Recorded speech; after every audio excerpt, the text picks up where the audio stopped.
Thank you so much.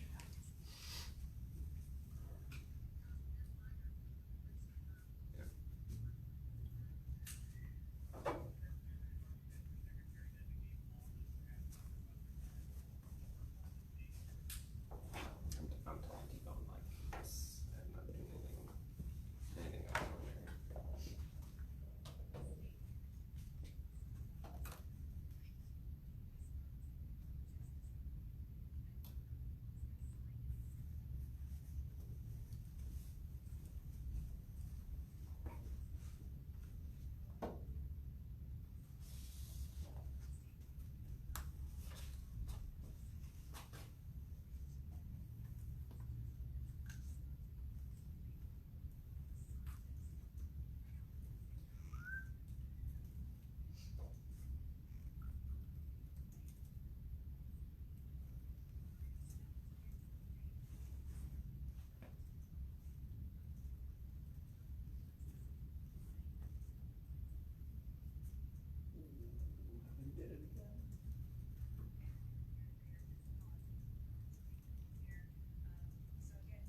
Are you guys ready to go?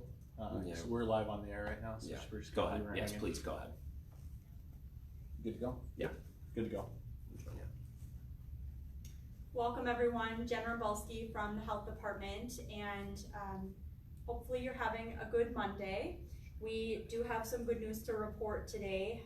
We have just one additional case in La Crosse County that came in yesterday evening. It is in a gentleman who is in his mid to upper 40s, and he is experiencing mild to moderate symptoms. We continue to have 0 members of our county hospitalized relating to COVID-19. We also continue to have 0 deaths, and we are still at 14 recovered. So that means that out of our total number of negative test results, our positives are about 2.5% of the total that are being tested. At the state level today, the numbers being reported are 2,440 cases. That is an increase of 173 from yesterday. In addition, we have 26,574 negative test results. That is up 1,405 from yesterday. So that is a percentage of positive to negative results of 9%. So of all tested in the state, 9% are testing positive compared to La Crosse County's 2.5%. So we are certainly much lower than the state level in terms of the numbers that are being testing positive.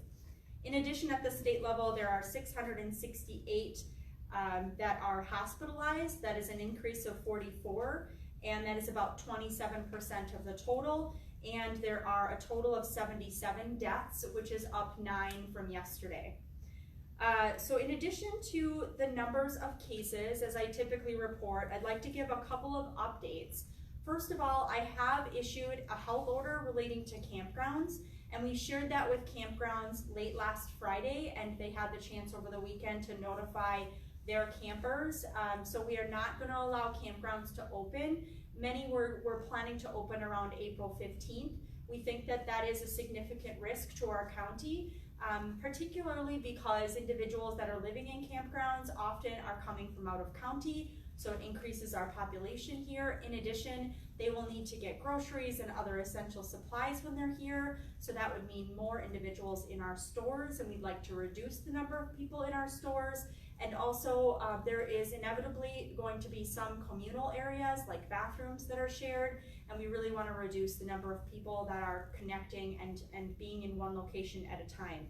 So we felt it was really important to close campgrounds and not allow opening, at least until the Safer at Home order is complete. So I do just want to clarify with RV parks, those are also considered campgrounds.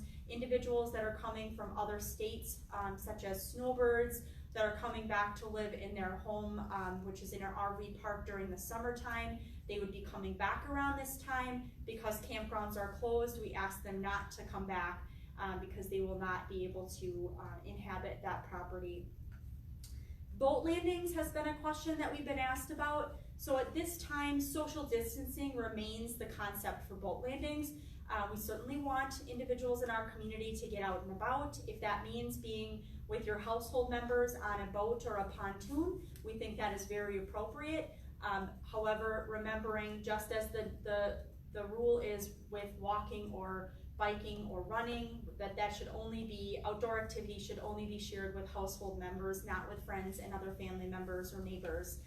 So please remember that those should also only be with household members. So at boat landings, please continue to follow the same practices we always talk about: hand washing, not touching your face, and also assuring to keep your social distancing with the 6 feet between individuals. The election is another significant topic today, so that was set to happen tomorrow. Later this morning, we received Executive Order number 74 from the Governor's Office that indicates that the election will be suspended and will be moved to June 9th, will be the in-person election date. At this time, that's the information that we have about the election. Another reminder, Easter is coming up. We just experienced Palm Sunday. We do not want individuals to be congregating for Easter. Remember to have that conversation with your family, that this should only be within your household. So this is a tough time for us, thinking about how we typically get together with family members for some kind of an Easter celebration or meal. We cannot be doing that right now in order to decrease the spread of the virus. We have to keep that within our household only. So get creative, do your Easter egg hunt within your household. We just can't be inviting other family members to attend. And lastly, I think another big topic is that of masks. So I want to touch on masks for a little bit. I think there's been some confusion about masks. So in the beginning, right, we talked about we don't want individuals to be wearing masks. Particularly, we don't want them to wear surgical masks, N95, respirator masks. We need those to be for our healthcare workers. So then it's confusing when the Surgeon General and others at the national level come out and indicate we do think that it would be appropriate for individuals in our community when they're out and about doing their essential travel, that they should be wearing some kind of a cloth mask. So the guidance that we have right now is, yes, we want people to be doing that. The health department will be doing that as well. If you see us out and about, we should have our masks on. We will be doing that for essential travel. So when you're going to the grocery store to get your groceries, the pharmacy to get your medications, if you need to go see your healthcare provider after calling first, of course, those would be all appropriate times to wear the mask. Again, we're seeing that there are individuals that cannot have symptoms but also be spreading the virus. Because of that, and because we've seen in other countries that this particular technique can help decrease the number of cases in our nation, that we want to take every precaution available to us to decrease the number of cases. We do not want to see this go on for months and months. So this is another tactic that we can use. But I do just want to make it very clear that this is not meant to replace the need for hand washing and not touching your face and social distancing. Those remain first and foremost, but the covering of your face can help protect others around you, not yourself. This is for protection of others, so that if you are coughing or sneezing or talking and droplets are coming out of your mouth, that they are being caught in the material that's covering your face, as opposed to being potentially shared with others. And then if you're asymptomatic and you don't realize that you have COVID-19 and you don't have symptoms, then you're not spreading the virus. So that's the reason for the masks. We are indicating we want individuals to consider a tightly woven fabric. So we say t-shirts can be used in a pinch, but often are not ideal. So if you hold the material up to the light and you can see through the material, like if there are spaces between the weaving of that material, it is not the ideal type of material for you to be making a mask out of. So there are no-sew and sew versions of the mask. We'll share those information pieces on our Facebook page, as we always do. And always remember to wash regularly. So if you're going out and about for your essential travel, say 1 to 2 times a week, we would like to see you decreasing the number of times you go out beyond your home. You should have the mask on. You should come home and you should wash the mask before the next time you need to go out for essential travel. And that means, just like any other laundering, you can put it in the wash with hot water and soap. So I think those are the major updates that I wanted to share today. I'll take questions at this time. For masks, can you go over sort of the proper way to wear them? Make sure they're covering nose and mouth. Some people might just think they need to go over your mouth. What's the proper way to wear a mask? Good question. So the question is, what is the proper way to wear a mask? So again, as we think about how this virus is spread, We know that it can be spread through droplets with regards to coughing, sneezing, breathing, singing, talking, all of that. We would really like you to cover both your nose and your mouth with the mask. So it should cover your entire front of your face underneath your eyes. As far as the campgrounds being closed, is this something that other counties are doing, or are we sort of being the first ones to do this? And do you hope other counties do the same thing? Question is about campgrounds and are other counties closing campgrounds. I have heard a lot of talk about other counties closing campgrounds. I'm not sure if they have made a decision to do that or not. I can tell you that we've had at least a few requests for a copy of the health order that I put out. So we certainly know that others are interested in it and are planning to do something similar. And I do think that for many counties, especially those that have campgrounds in their county, understanding that it does increase the risk for the reasons I described earlier, I think that it is a good precaution for us to be taking. Is it a good time to get absentee ballots? Obviously, they've extended that period, still doing your civic duty, but obviously not putting anybody at risk if, in fact, the disease is still bad in June. Yeah, so the question is it still important to get your absentee ballots? Is that the question? Or is it still recommended? Yeah. I think any way that we can decrease congregating of individuals, so understanding that if we were to have been coming together, even in June, if we are not completely out of the woods with this particular situation, which if we're expecting that this might peak in May, all of this is an educated guess, I still think we'll be in a situation where we will want to be practicing all of the same types of precautions at that time. So I think it would be really wise for any of us who are able to reach out and get an absentee ballot so that we can exercise our civic duty and do so in a careful and sort of community protecting way. There was a question on Facebook about kids and masks, and is it recommended for kids? So the question is about kids and masks, and is it recommended for kids? So first of all, the mask should be worn if you need to go out and about. So our recommendation would be that hopefully kids are not needing to go out and about very often, particularly to stores. We would not want them to be going to stores. We don't want them to be going to pharmacies. They should really be at home. But if you're going on a walk, for example, then it would be appropriate to ask your child to wear the mask, to show them how to do that properly, and to teach them that it's okay and not a scary thing necessarily to wear. It may also be important for you to help educate them about what they're seeing in others. So if many others are wearing masks, that can look really scary to a child. So I think it would be important to talk through that with them so they understand the importance of it, and you could even help encourage them to participate in a way to protect their community, so many children can understand that concept.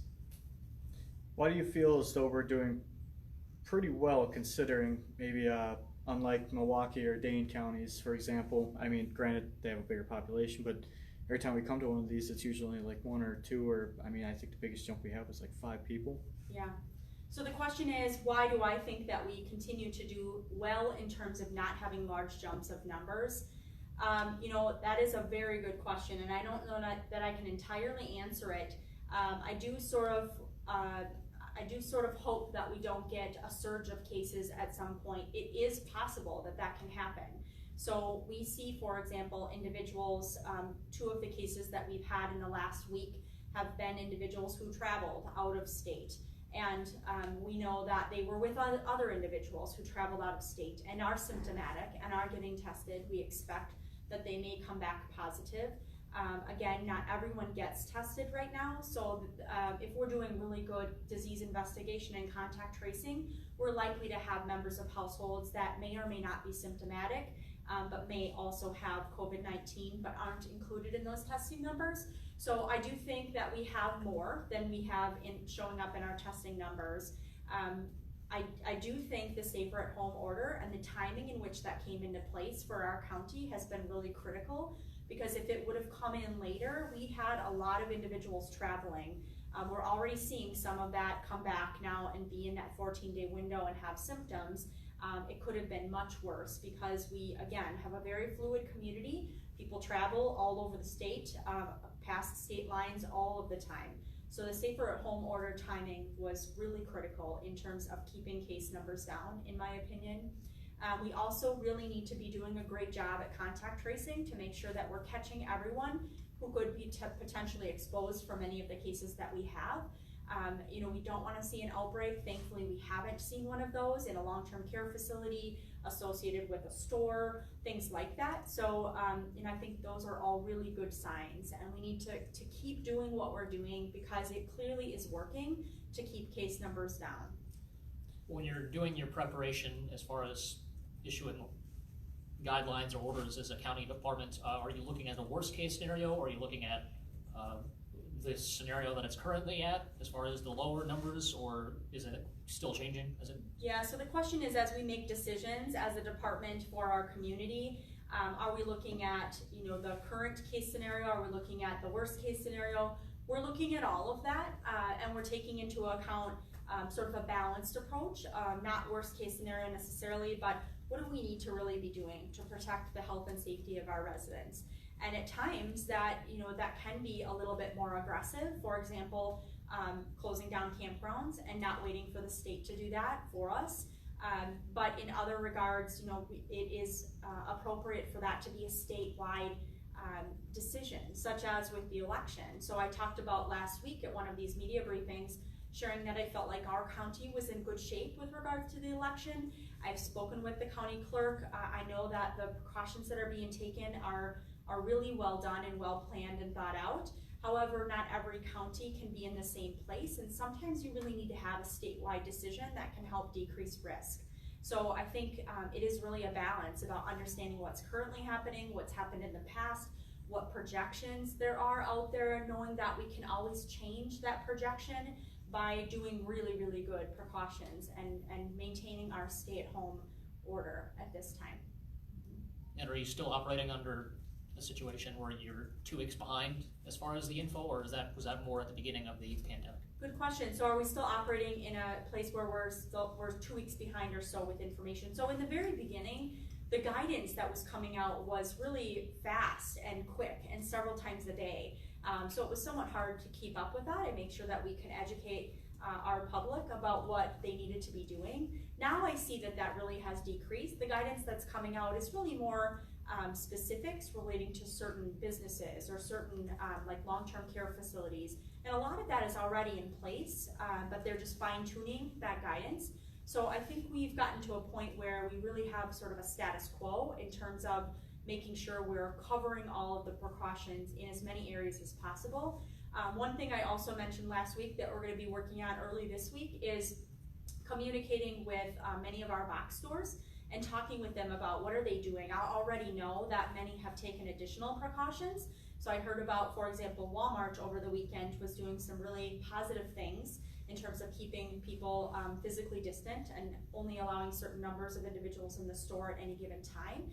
So we want to see what everyone is doing and to make sure we can provide some recommendations and guidance to make sure that all of those stores are taking precautions to keep the public and their employees safe.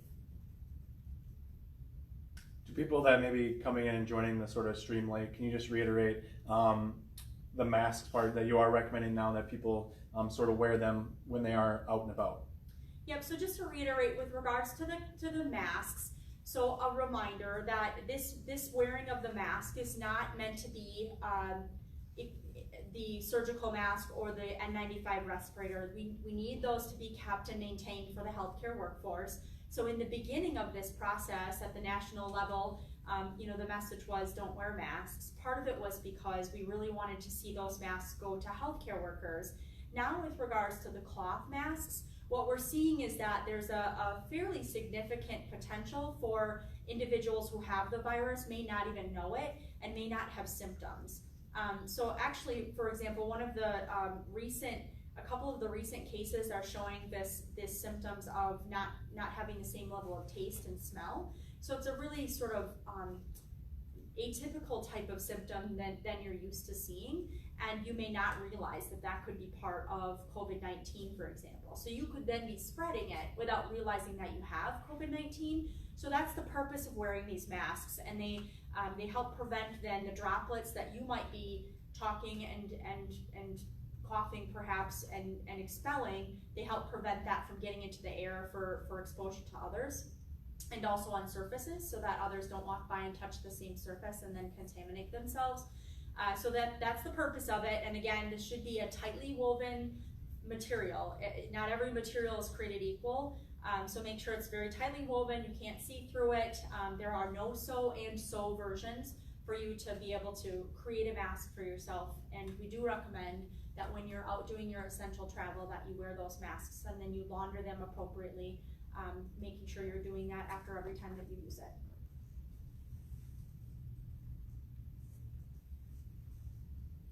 Thank you. Okay, thank you. Have a great day.